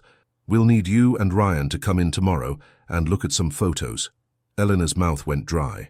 "Photos? Of potential suspects?" "Possibly. We're hoping you can identify the hooded man," Palmer explained. "This is a critical step. If you see anyone that rings a bell, we can move on it fast." Her stomach twisted. After all this time, they might finally have a lead solid enough to catch the killer, or at least corner him. "Yes, of course," she agreed, trying to keep her voice steady. "We'll be there." She ended the call and looked around the living room. The house felt both comfortingly familiar and suddenly too small, as though walls were closing in. They were on the verge of a major turning point. The police had a name, a motive, and maybe even a suspect, but that also meant the stakes were higher than ever. If the killer realized the police were closing in, and that Elena and Ryan might be key witnesses, how far would he go to keep his secrets buried? The morning sun broke through a thin veil of clouds as Elena and Ryan made their way back to the police station. Despite the warm light, both felt a chill in the pit of their stomachs. Today was the day they'd view potential suspect photos, faces that might match the hooded figure who had thrown that box into the river. The stakes felt higher than ever, and every footstep toward the precinct doors seemed laden with quiet dread. Inside, they were ushered into a small room that smelled vaguely of old coffee and cleaning fluid. Detective Palmer greeted them with a measured nod, a file of papers under his arm. "Morning," he said, offering a tight smile that barely masked his own tension. "Glad you made it on time. Officer Delgado is prepping the photo lineup now." Ryan exhaled, trying to steady his nerves. "Any updates on the case? Something you can share before we look at the photos?" Palmer exchanged a glance with Delgado, who had just walked in carrying a stack of folders. Delgado cleared his throat. "We've been digging into Anthony Vargas's background. Turns out he'd recently clashed with a local dealer who specializes in exotic animals, someone known for shady dealings, including taxidermy work. We don't have solid proof yet, but we suspect that's how the killer obtained the preservative compound." Elena perched on the edge of a metal chair, hands clasped in her lap. "So, this dealer, is he the hooded man?" Delgado looked grim. "He's a strong possibility, but let's not jump to conclusions. The confrontation Vargas had with him was about money. We have conflicting reports on how violent it got. Either way, our priority is to see if either of you recognize someone from a group of suspects we've compiled, this dealer included." Palmer handed Elena a small stack of photographs, each one labeled with a reference number. Ryan leaned in, shoulders tense. Together, they began flipping through the images of various men, all with different builds, ages, and features. Some were mugshots, others seemed like candid shots or driver's license photos. The air grew thick with the quiet strain of the task. Photo after photo blurred together. Elena's eyes narrowed as she studied the shape of each jawline, the set of each pair of eyes. Yet none quite matched the fleeting impression she'd had of the hooded stranger. Beside her, Ryan paused at one photo. A gaunt man with deep-set eyes and a wiry frame. "He kind of looks the right height," he murmured uncertainly, "but I'm not sure." Delgado jotted a note. "We'll keep him flagged, but let's see the rest." Another photo showed a muscular man with a shaved head and a distinct scar across his cheek. Eleanor hesitated, imagining that scar hidden by a hood. She frowned. "He's intimidating, but I can't say for sure." The guy by the river was wearing the hood so low, I could barely see his face. The shape of this one's jaw might be too broad. Palmer nodded and gestured for her to keep going. They flipped through several more images. One too old, another too heavy-set. A third with blonde hair that didn't match the dark scruff Elena remembered glimpsing. Frustration built as the final photo revealed a man who looked nothing like the stranger from the river. Ryan rubbed his temples. "I'm sorry, but none of these jump out as a definite match," he admitted, sounding apologetic. "We only had a split second to see him. He had a hood, partial facial hair, maybe, but it was so fast." Delgado exhaled slowly. "All right? It was worth a shot. We're still narrowing down suspects, but this was our best batch of leads." Palmer tapped the last photo. "That's the exotic animal dealer, by the way. Name's Christopher Kit Monroe. He's the one we suspect sold Vargas certain chemicals, but you don't recognize him." Elena studied the photo again. A mid-30s man with dark hair pulled into a messy bun. Nothing sparked recognition. She shook her head. "No, I'm sorry." Delgado slid the photo away, closing the folder. "We're also trying to secure security footage from around his property, but he's got a privacy fence and no outside cameras. We'll keep digging." Ryan glanced between the two detectives. "What happens next?" he asked, voice edged with worry. "The killer's still out there, and if it's this Monroe guy or someone connected to him, what's to stop them from coming after us?" Palmer pursed his lips. "We can request additional patrols around your neighborhood. A formal protective detail is trickier, given our limited manpower and the lack of a direct threat, but we're not ignoring your concerns." Eleanor and Ryan exchanged an uneasy look. The idea of uniformed officers patrolling their street 24/7 was both reassuring and unsettling. They didn't want to live in a fortress, but they also couldn't ignore the possibility that the killer saw them as loose ends. Just then, Delgado's phone buzzed. He stepped aside to take the call, his tone shifting from casual to urgent. By the time he returned, he looked more distressed than before. "We might have a break," he said, keeping his voice low. "A tip came in. Someone reported a suspicious figure wearing a hoodie, lurking near Marlin's specialty supplies late last night. The description is vague, but we're going to investigate." Ryan's heart pounded. "Do you think it's connected?" "We can't say for sure, but the timing is suspicious," Palmer cut in. "We'll follow up immediately. In the meantime, please keep your phones on. If anything strange happens, call 911. Soon after, Elena and Ryan left the station, stepping into a stiff breeze that whipped their jackets around them. A thick layer of storm clouds threatened overhead, as if mirroring the deepening sense of unease swirling around them. Back at home, they tried to go about their day, but restlessness gnawed at them. Ryan spent hours rearranging the house to feel more secure, checking locks, adjusting camera angles, even rearranging furniture to clear sight lines to the windows. Meanwhile, Elena attempted to focus on work emails, but her eyes kept drifting to news updates on her phone. She found herself reading every article about Vargas, about exotic animal trade, about obscure local cases that might fit a pattern of body disposal. It was a rabbit hole of speculation, each click fueling her anxiety. As dusk fell, the phone rang again. Natalie. Against her better judgment, Eleanor answered. "I have a source who says Christopher Monroe has an old workshop out near the industrial park," the reporter began, words rushing out as though she were afraid of being overheard. "It's not listed under his name, but property records link it to a shell company he's used before." Elena's pulse jumped. "Are you sure it's his?" "Fairly sure," Natalie said. "Look, the police haven't gotten a warrant yet, at least not publicly. So I'm thinking of driving out there just to see if anything looks suspicious. Maybe snap some photos of the exterior." Eleanor felt a jolt of alarm. "That's a terrible idea.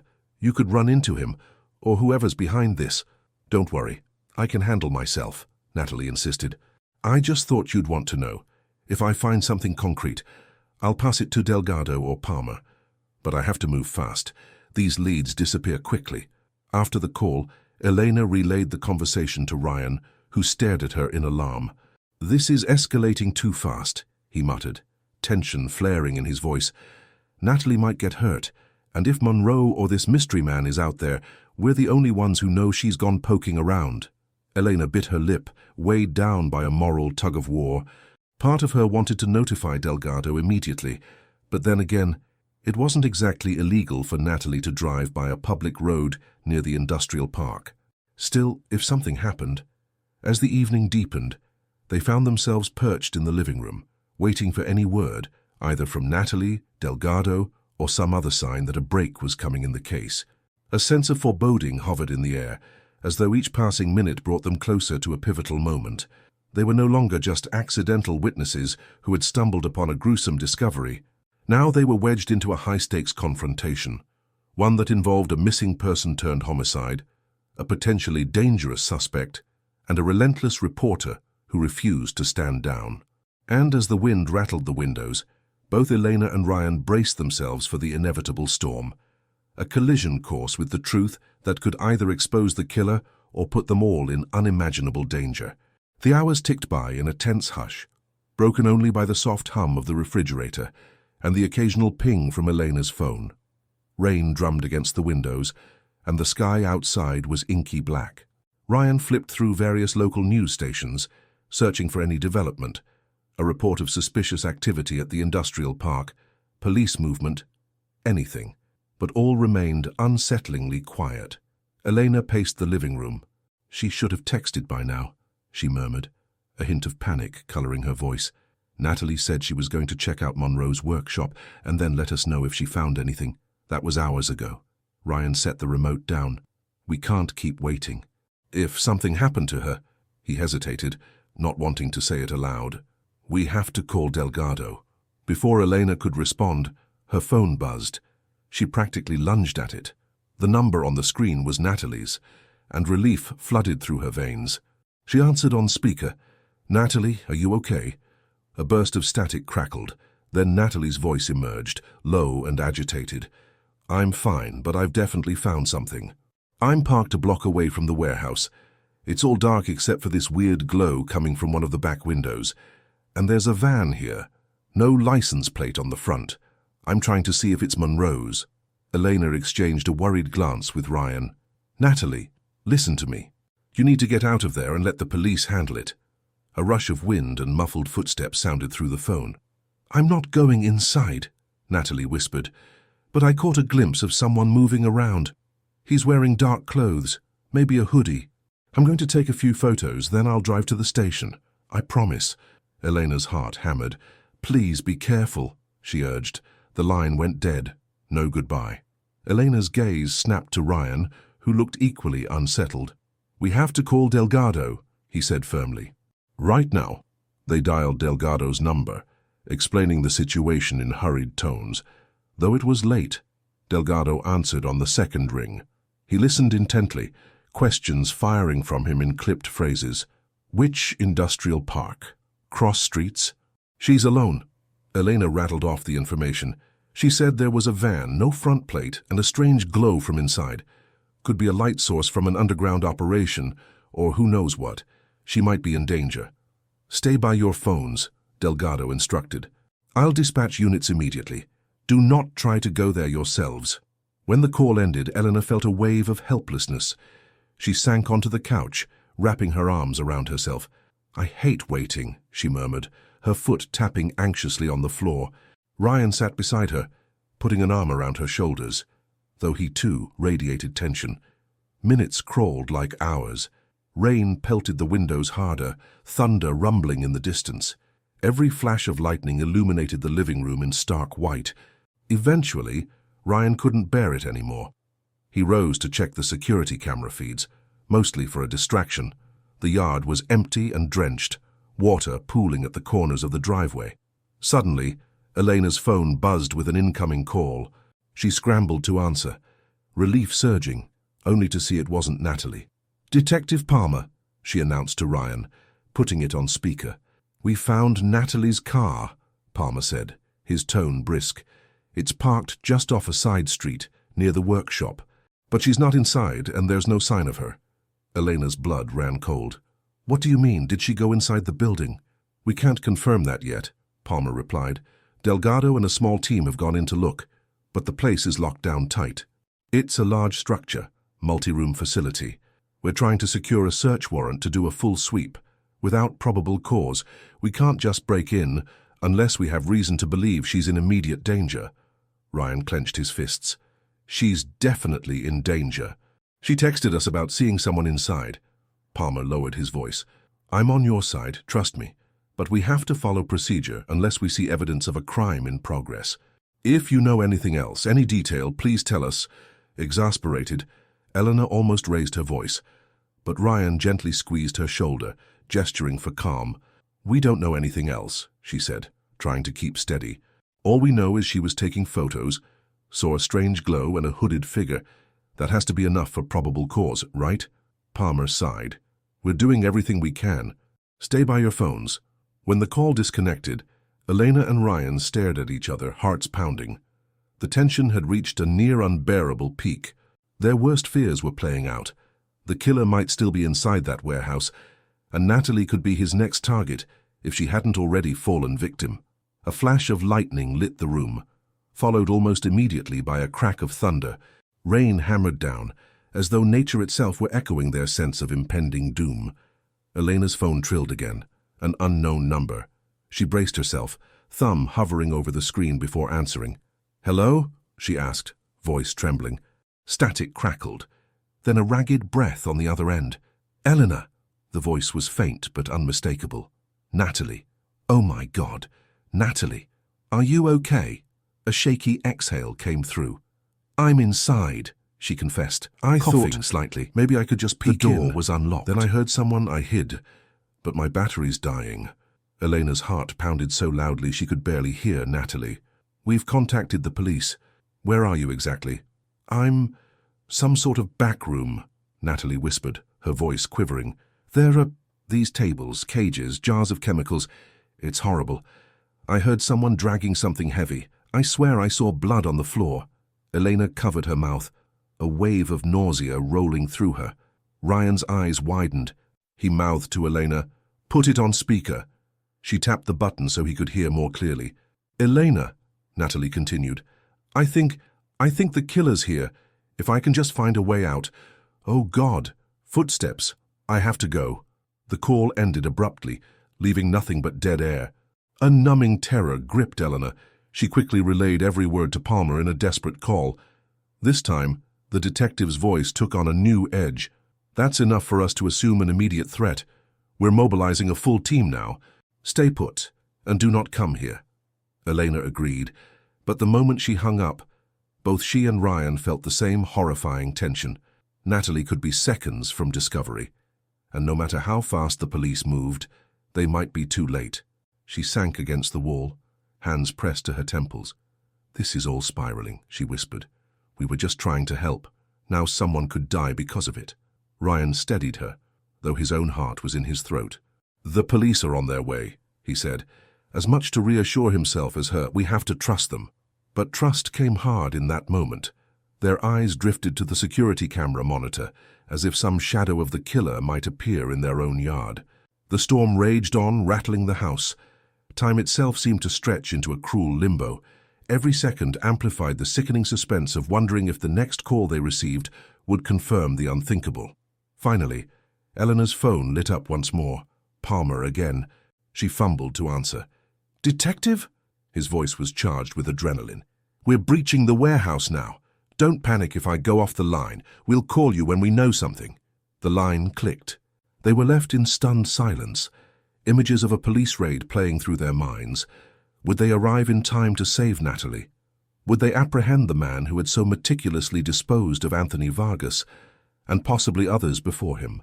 The next few minutes felt like hours, hearts thudding in unison, as Elena and Ryan stood side by side, powerless to do anything but wait. The tension teetered on a razor's edge, each breath more labored than the last. Somewhere across town, a confrontation was unfolding. A deadly cat-and-mouse game between the police and a killer in the shadows of that industrial warehouse. And in Elena and Ryan's living room, the storm outside raged in furious sympathy, thunder rolling like a drumbeat of dread, poised on the brink of either a triumphant rescue or a tragic discovery. Thunder rumbled across the city, the storm at its crescendo, as Detective Delgado and Detective Palmer led a tactical team inside the sprawling industrial warehouse. Their flashlights cut stark beams through the darkness, illuminating rows of metal shelving and a maze of corridors. Outside, police cruisers blocked off the entrance, their lights strobing against rain-soaked concrete. The metallic scent of the night blended with the dank air seeping from the building's interior. At home, Elena and Ryan watched their phones like lifelines, adrenaline spiking with every sound. The final call from Palmer had come in moments before the team initiated the breach. They were going in. But that was all he could say. No new updates on Natalie, whether she had managed to slip out or if she was trapped inside. The uncertainty was almost unbearable. Inside the warehouse, Delgado signaled his team to fan out, weapons drawn. Rainwater dripped from the SWAT members' tactical gear, forming small puddles on the concrete floor. Every footstep echoed, the building's acoustics amplifying rustles and murmurs into ominous shapes of sound. They advanced carefully, scanning corners and doorways, conscious that the suspect or suspects could be armed. Past a hallway littered with dusty boxes, they found the first sign of alarm, a smear of what looked like fresh blood, trailing toward a partially open steel door. Delgado's heart clenched.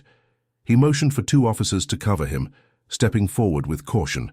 Through the crack in the door, he could make out flickering light, a reflection of that strange glow Natalie had described. He pushed the door open, weapon ready. On the other side lay what could only be described as a macabre workshop. Large metal tables, scattered cages, and containers labeled with chemical names. In the middle of this chaotic lab stood a hooded figure, illuminated by a tall, industrial lamp. Beyond him, half hidden in the shadows, another body lay slumped, unmoving. Delgado's stomach twisted. It could be Natalie, or it could be someone else. He couldn't be sure from that angle. At Delgado's shout of "Police!" the hooded man whirled around, his face obscured by the low-drawn hood and a mask covering his mouth. He clutched a metal rod smeared with dark stains. For a split second, the detective froze at the sight. Was that blood on the rod? Behind him, Palmer and 2 SWAT officers took defensive positions, each one locking a flashlight beam onto the suspect. "Drop the weapon!" Palmer yelled, voice echoing off the steel walls. "Hands in the air!" Instead of complying, the figure made a desperate lunge toward a side door that led deeper into the facility. He knocked over a tall stand of beakers in the process, sending them crashing to the floor in a spray of glass and chemical fluid. A pungent odor spread instantly, stinging their nostrils. Delgado cursed under his breath, gesturing to 2 SWAT members to pursue. Palmer rushed forward to check the unconscious individual on the floor. Heart hammering, he flipped the person onto their back. It was a man, middle-aged man with a deep gash on his temple, not Natalie. The man groaned faintly, still alive. "We've got a possible accomplice or a victim," Palmer radioed in. "We need paramedics on the west side entrance." Meanwhile, Delgado and the SWAT team tore through a narrow corridor, boots sliding on the slick floor. The warehouse lights flickered and buzzed, some shorting out in the storm. "Hooded suspect heading north side," Delgado shouted into his radio, breath hitching as he sprinted. Rain hammered on the roof, intensifying the sense of chaos. They rounded a corner just in time to see the hooded man attempting to yank open a heavy service door. It seemed locked or jammed. Cornered, he turned, leveling a wild glare toward the officers, though his face remained half hidden. Delgado noticed something glint in his free hand, a large knife, glistening with the same dark fluid as the rod. He lifted his firearm. "Drop it! Now!" The man let out a guttural growl and charged, slashing at the nearest SWAT officer's vest. The blade skimmed across Kevlar with a metallic rasp. The officer stumbled back, unhurt but rattled. Delgado fired a warning shot, just enough to make the suspect recoil. "On the ground now," he repeated. At last, the hooded figure dropped to his knees, the knife clattering on the concrete. Two officers rushed forward, pinning him down, wrists snapped into cuffs. Delgado ripped back the hood to reveal a man in his late 30s, hair matted with sweat. His eyes darted frantically. "You don't understand," he rasped, voice muffled by the storm's roar. "It's not just me." Delgado wasn't in the mood to hear excuses. He pressed the man's face to the ground. "Where is the reporter?" he demanded. "The woman who came here tonight. Where is she?" The suspect spat blood onto the floor. "I didn't touch any reporter," he panted. "She wasn't supposed to be here. I only came to get rid of—" His words dissolved into a pained groan as handcuffs bit into his wrists. A jolt of alarm surged through Delgado. If this guy didn't have Natalie, then who did? Or where was she? Over his radio, Palmer's voice crackled. "No sign of her in the main workshop. We're still searching adjacent rooms." "Keep looking," Delgado ordered. "We've got the suspect in custody, but we need that reporter." He scanned the corridor, noticing a staircase leading downward. The building's blueprint had indicated a small basement or sub-level. Could that be where Natalie had hidden herself? He and two officers descended the stairs, beams of light slicing through cobwebs and gloom. At the bottom, water seeped in through cracks in the concrete, forming shallow puddles. The pungent smell of chemicals was even stronger here, nearly overpowering. Delgado called out, "Natalie Hawkins! Are you down here?" A faint, frantic banging answered them from somewhere in the darkness. The officers followed the sound, splashing through the water. A single padlocked door came into view, metal reinforced with thick bolts. The banging resumed, more urgent now. One officer took aim at the padlock with a heavy-duty bolt cutter. It snapped with a shriek of metal, and the door swung open. Inside, huddled in the corner, was Natalie, alive, but shaking violently, her clothes stained with something dark, her tear-streaked face lifted, eyes wide with relief at the sight of the police. "Over there," she gasped, pointing at a table covered in grim evidence, half-finished taxidermy mounts, containers of chemicals, and what looked like more human remains in sealed plastic. Delgado swallowed hard, bracing himself at the threshold. The grotesque scene sent a wave of revulsion through him. This wasn't just one victim's remains. There were multiple, in various stages of preservation. Natalie was sobbing, her composure shattered. I took photos," she stammered. "I heard him, the one in the hood, talking to someone else. They left in a van. I tried to hide, but he must have locked me in." Gently, Delgado and the officers helped her to her feet, guiding her out into the corridor. Relief and horror clashed in each step. They had found Natalie alive, but the revelations inside that basement pointed to a far deeper, more monstrous operation. And if the suspect was telling the truth about a partner, then at least one accomplice was still at large. As Delgado steadied Natalie in his arms, he realized the case had just reached a new, darker threshold. They had the suspect in custody, but the twisted puzzle of who else was involved and how many victims there really were had only begun to unravel. When Elena and Ryan heard the news, Natalie found alive, the hooded suspect apprehended, and the grim discoveries made in that hidden basement, they felt an immense wave of relief mingled with a shock that left them momentarily speechless. But the relief was short-lived, as Detective Delgado's subsequent phone call made it clear that the nightmare was far from over. There was another individual involved, someone who had fled the scene in a van carrying evidence of multiple atrocities. The case, it seemed, was only beginning to unravel in earnest. Still, the worst immediate danger had passed. Natalie was safe in the hospital, recovering from minor injuries and intense fright.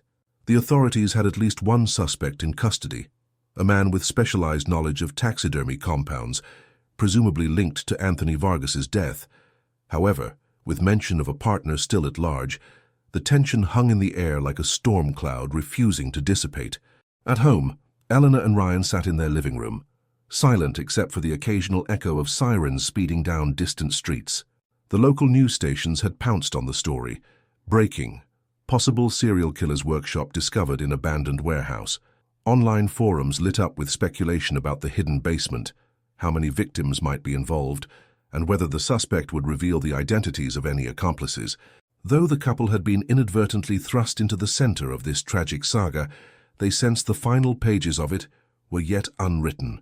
In the days that followed, the police combed through the workshop's gruesome contents with forensic precision, Remains of at least 3 different individuals were identified, and the harrowing detail of preservation techniques made headlines, confirming that the person or people behind these acts had an unsettling level of expertise. As the scale of the crimes grew clearer, Eleanor found herself both horrified and weirdly numb. No matter how many times she repeated the facts to herself, they remained as alien and disconcerting as the day she and Ryan hauled that soggy box out of the river. Officer Delgado and Detective Palmer maintained close contact with the couple, updating them as leads emerged. The man in custody, whose name was eventually revealed to be Christopher "Kit" Monroe, was uncooperative. According to Palmer, Monroe insisted there was a more dominant figure pulling the strings, someone he referred to only as the boss. Monroe claimed he was just the assistant, managing the chemicals and disposing of remains under duress.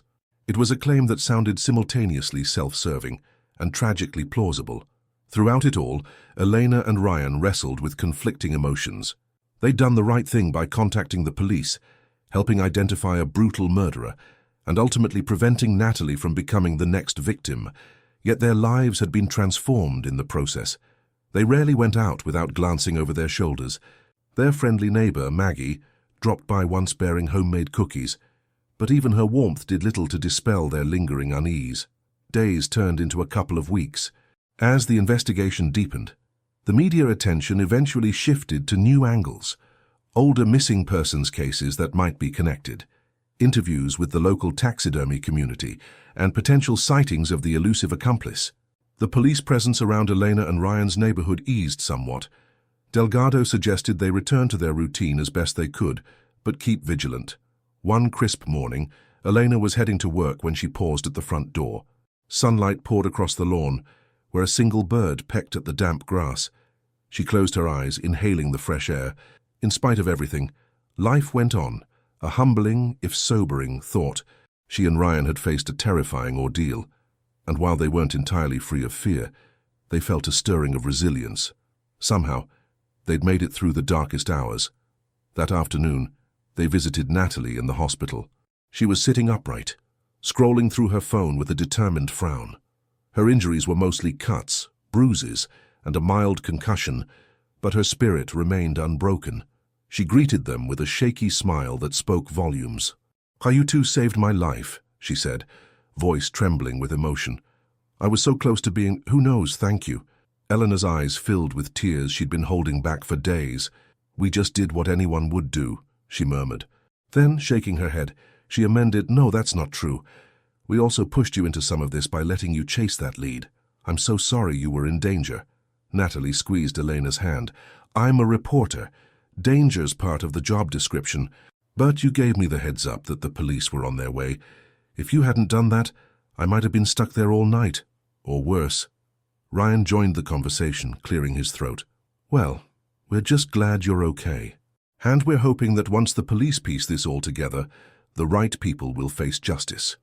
In the aftermath, the authorities continued searching for the so-called boss who had allegedly orchestrated multiple killings. Though that shadowy figure remained at large, the large volume of evidence collected from the basement was expected to yield further leads. For now, at least, Christopher Monroe wouldn't be going anywhere but a high-security detention center. As for Elena and Ryan, the entire ordeal left them forever changed. They realized their bond had only strengthened under the pressure. Each had proven to be the other's rock in moments when giving in to panic or despair felt dangerously easy. In time, they hoped to reclaim their sense of security and simple pleasures, like leisurely walks by the river. Perhaps one day soon, they'd trust the world enough to enjoy the serenity of nature without scanning the tree line for hooded figures. If there's anything this harrowing experience taught them, it's that the line between normal life and unspeakable horror can be thinner than anyone imagines. Yet even in the face of unimaginable wrongdoing, there's power in standing for what's right, in cooperating with the authorities, in seeking the truth, and in never letting fear silence you. Subscribe to our channel if you want to stay connected with stories that delve into the depths of human resilience. Like this video if you believe that standing together against injustice is how we fight back. Comment below on how you think communities should rally around survivors and witnesses to heinous crimes. And don't forget to watch our next video, where we explore yet another gripping case of ordinary people stepping into extraordinary circumstances and coming out stronger on the other side. Because even in the darkest chapters, there is a beacon of courage, and it shines all the brighter when kind-hearted bystanders refuse to look away.